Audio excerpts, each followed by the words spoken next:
and I always used to sing with each other in primary school, so we knew that, you know, we could sing.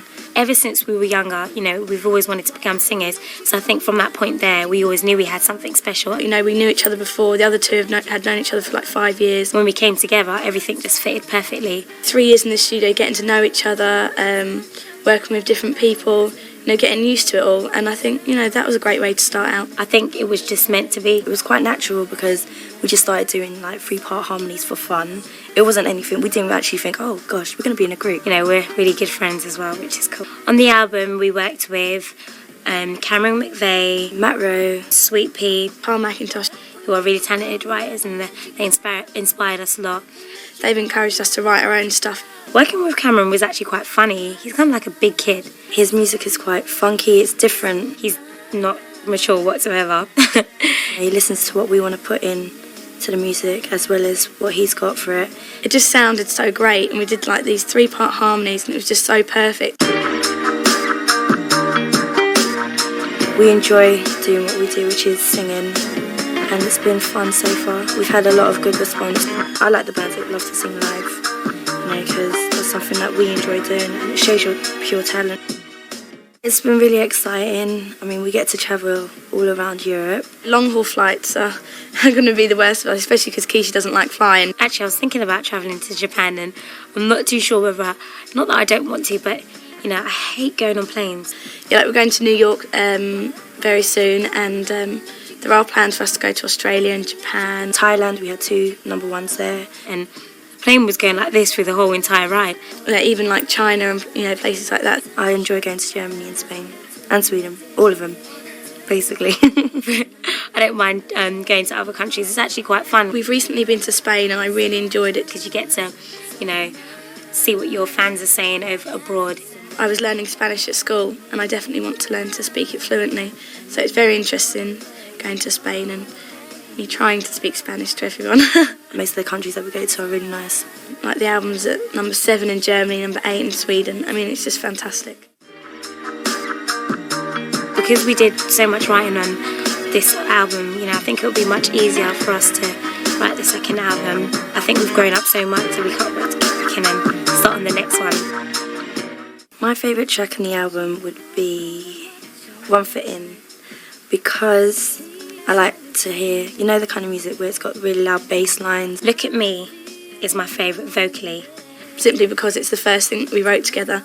It's kind of going off the subject of, you know, pressures and boys, and it's kind of talking about your parents. Because we all live at home with our parents, so it was like, you know, dealing with them, you know, smothering you a bit, I suppose. Vocally, I always used to look up to Whitney Houston and SWV, BB Mac. This week I'm really into rock, and all I'm listening to is Lenny Kravitz and Aerosmith. A bit of Westlife. The main thing that I listen to is probably garage, Rolling Stones, R&B, Whitney Houston, Beatles, a bit of jungle, hip-hop, two-step garage, The Kinks, rap, gospel, really the funky kind of music. You know, The Who, Destiny's Child, they're a great group and good songwriters because of their talent, how, you know, they project their voices. And in performance-wise, Michael Jackson. That's why I love, you know, more guitar-based stuff. I like Run for Cover as well because we perform that, like, really good live. We love to mess around with different types of music. Just because, you know, now that I'm in a group and I'm a pop star, doesn't really mean that, you know, you can stop looking up to the people.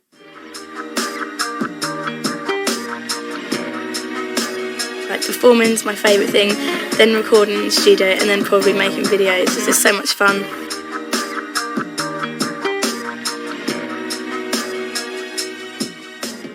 If it's a really good performance, you remember nothing of it. What goes through our minds, and we do a bit of, you know, wiggling about. Feels like it lasts for 3 seconds. Which is kind of cool sometimes. Oh, the wiggling about is just like, you know, it's just so much fun. You know, it's basically just having a laugh. It's not really work.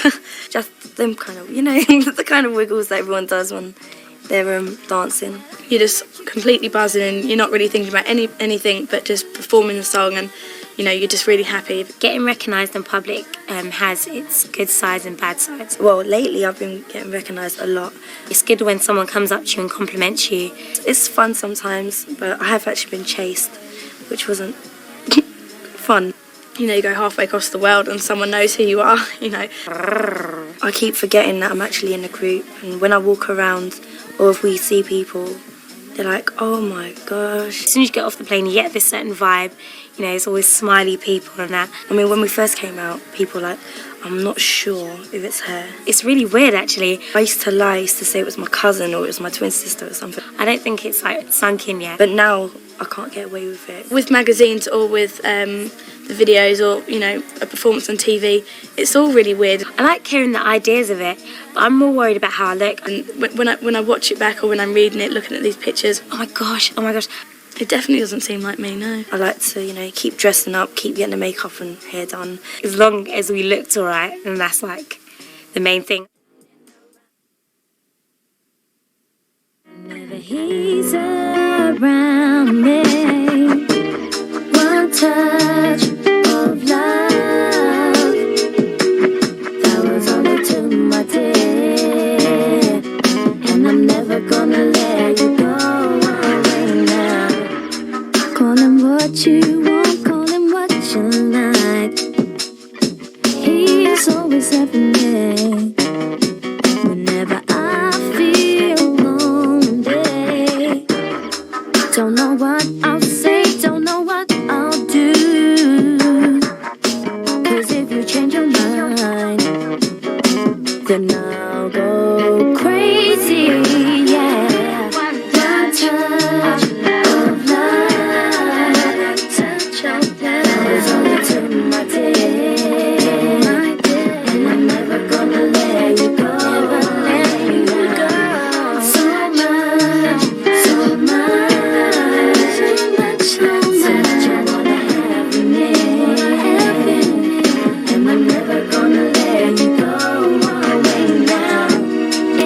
Anytime my friends mention your name, I can't wait to be with you again now. And every time you call my telephone, it's clear to me that I can let you go, never let you go. I can let you go, never let you go.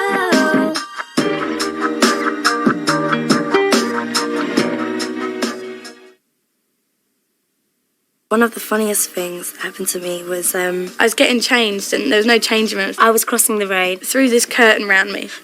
I saw someone that looked similar to him. The bottom of my foot was really cold. I looked down and my shoe is missing. I gave him a big kiss on the cheek. And the person beat the horn and goes, "You're the girl from the Sugababes." So no one could see me. And I realised that he wasn't my cousin. I can't even... I just got changed in front of a window. I had to go back and get my shoe. And anyone that stands along the Thames could have seen me. It's true. And they were like, why am I kissing him? And then to make it even worse, I was tripping on the way getting it. And he didn't know what to say to me. Which is quite embarrassing. Oh my gosh, and they're like, "Are you Sugababes?" And I was like, "Yeah." Which made it worse. So getting recognised is not always good at all.